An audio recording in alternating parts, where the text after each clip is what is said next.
Hello everyone, आपका फिर से स्वागत है राजस्थान इतिहास के एक शानदार सेशन को लेकर के। आज की वीडियो में पढ़ेंगे हमारे आमेर के कछुआ वंश के बारे में।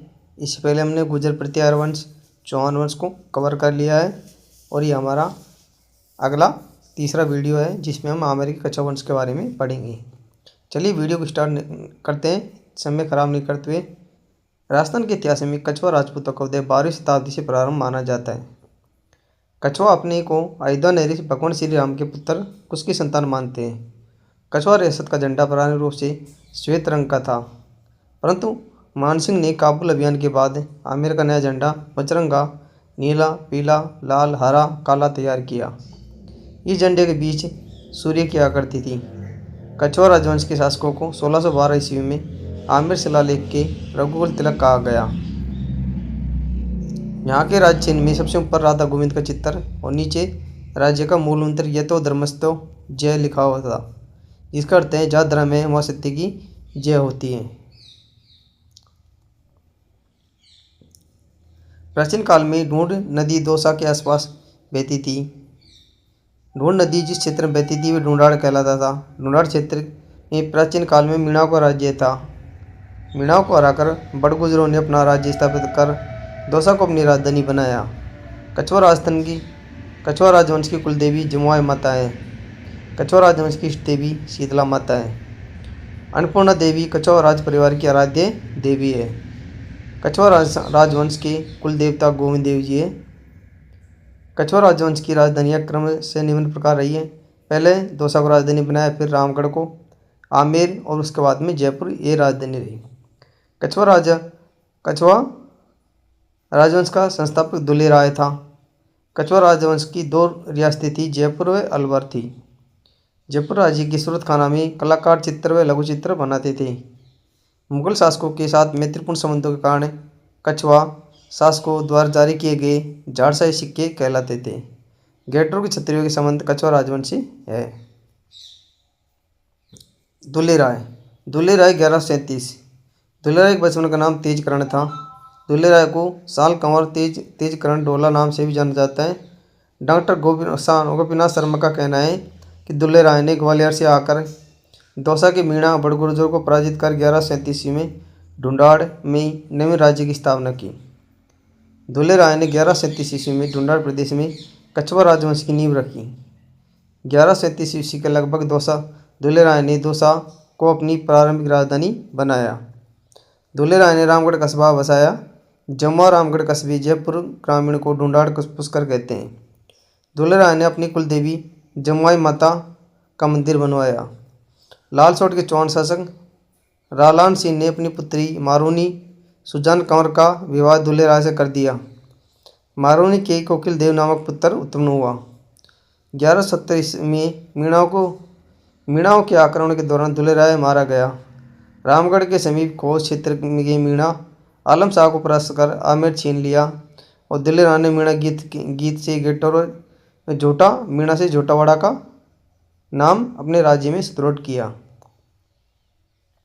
कोकिल देव, उसके बाद दुल्ले राय के बाद कोकिल देव आता है। कोकिल देव 1207 ईस्वी। दुल्ले राय के बाद कछुआ राजवंश का शासक 1207 ईस्वी में कोकिल देव बना। कोकिल देव ने 1207 ईस्वी में आमेर के शासक भट्टो मीणा को पराजित कर आमेर को ढूंढाड़ प्रदेश की राजधानी बनाया। आमेर 1727 ईस्वी तक ढूंढाड़ प्रदेश की राजधानी रहा। आमेर को प्राचीन काल में आमेर, अमरावती या अम्बावती नाम से जाना जाता है। जयपुर के निर्माण तक आमेर के कछुआ राजवंश की राजधानी आमेर रही। कोकिल देव ने अंबिकेश्वर मंदिर का निर्माण करवाया। कछुआ वंश के क्रमशः रूप व सेका नामक व्यक्तियों ने कोकिल देव के समय नरोका शाखा, पूरी आमेर, शेखावटी शाखा की स्थापना की। प्रारंभ में कोकिल देव के अधीन रहे, बाद में अपनी स्वतंत्र सत्ता स्थापित कर ली। शेख कछुआ की छतरी झुंझुनू जिले के नवलगढ़ तहसील के परसारामपुरा गांव में बनी हुई है। रामदेव आमेरी गद्दी पर बैठा तो इसने आमेर किले में स्थित सबसे पुराने महल कदम्बी महल का निर्माण 1237 ईस्वी में करवाया। कदीम महल में बनी एक छतरी में आमेर के शासकों का राज तिलक किया जाता है। कछुआ शासकों की वंशावली में कोकिल देव के बाद मालसी, जिलदेव, रामदेव, कुंतल, जनसी उदयकर्ण, नरसिंह उदयकर्ण, चंद्रसेन आदि विभिन्न शासक हुए। पृथ्वीराज कछवा। पृथ्वीराज कछवा आमेर के कछवा राजा चंद्रसेन की मृत्यु के बाद उसका पुत्र पृथ्वीराज कछवा सिंहासन पर बैठा। पृथ्वीराज कछवा विष्णु का भक्त था।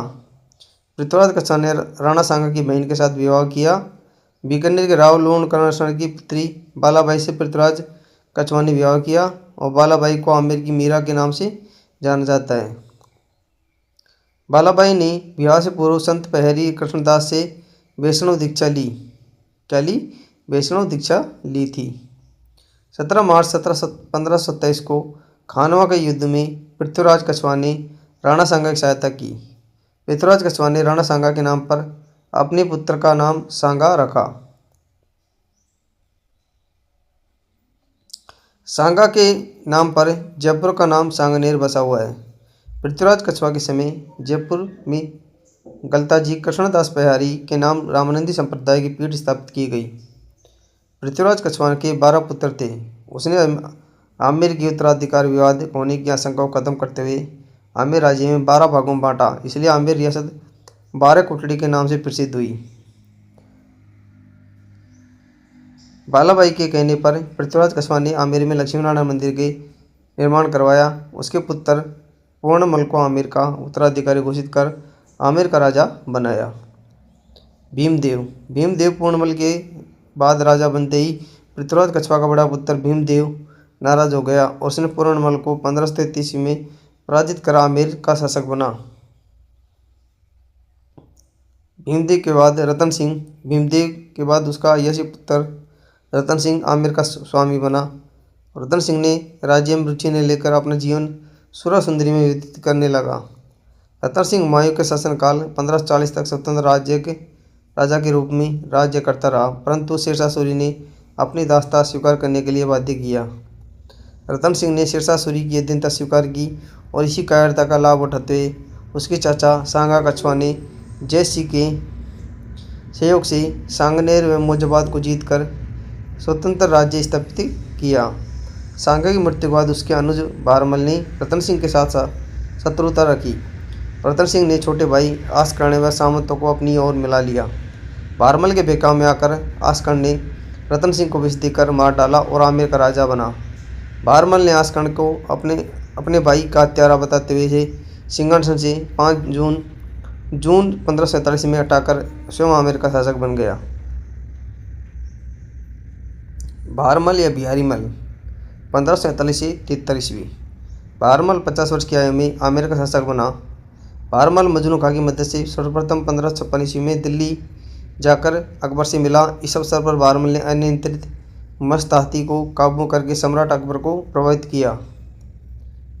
अकबर 1562 में प्रथम बार ख्वाजा मोइनुद्दीन चिश्ती की यात्रा हेतु अजमेर की ओर जा रहा था तो भारमल ने रास्ते में अकबर से मुलाकात की।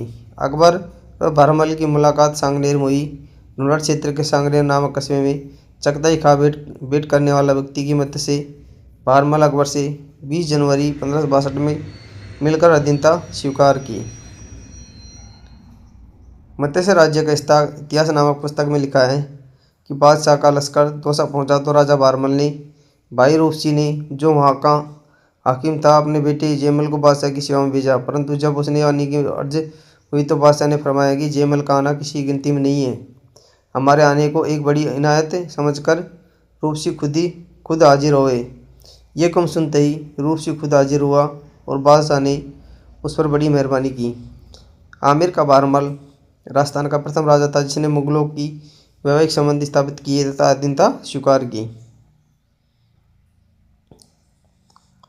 मुगलों की अधीनता स्वीकार करने वाला पहला राजपूताना राजवंश कछवा राजवंश था। मुगलों की अधीनता स्वीकार करने वाला पहला राजपूताना राजवंश कछवा राजवंश था। 1562 में भारमल ने अपनी पुत्री हारकाबाई या जोधाबाई का विवाह सांबर में 6 फरवरी 1562 को अकबर से किया। ये किसी राजपूत शासक का किसी मुगल सम्राट के साथ किया गया पहला वैवाहिक संबंध था।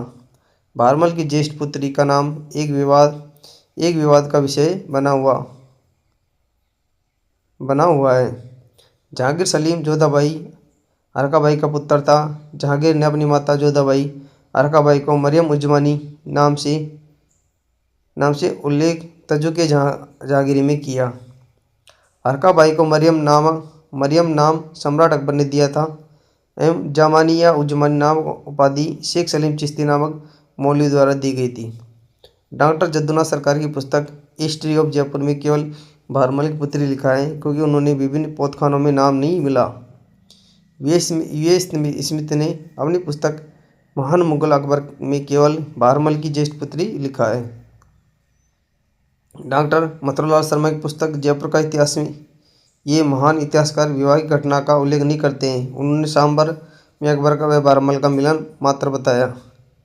BL पनगड़िया ने अपनी पुस्तक राजस्थान के इतिहास में राजकुमारी का नाम हुरकार दिया है, परंतु जयपुर की वंशावली में या राजकीय रिकॉर्ड में अन्य राजकुमारी के साथ इस नाम का उल्लेख नहीं मिलता है।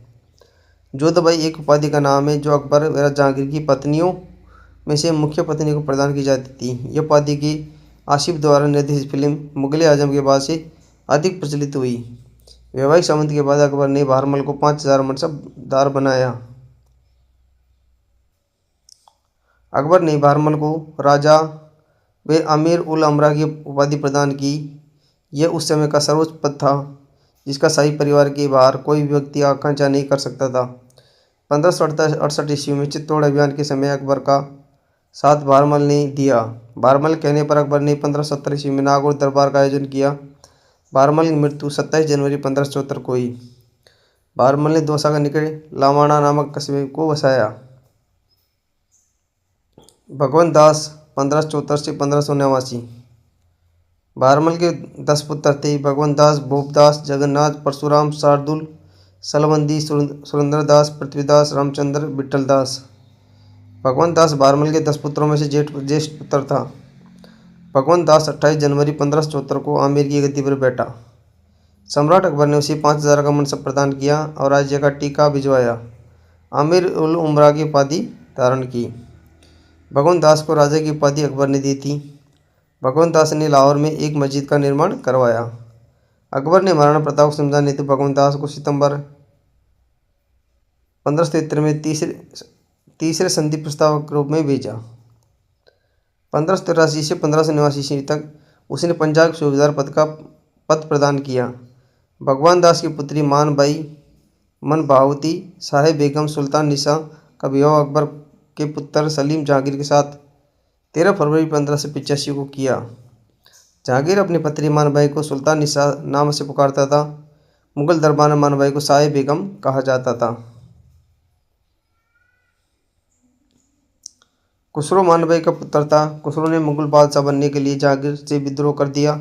इस विद्रोह में खुसरो का साथ सिखों के 5 गुरु अर्जन देव ने दिया, जिसे जहांगीर ने पकड़कर लाहौर में 1606 ईस्वी में फांसी देकर मार दिया।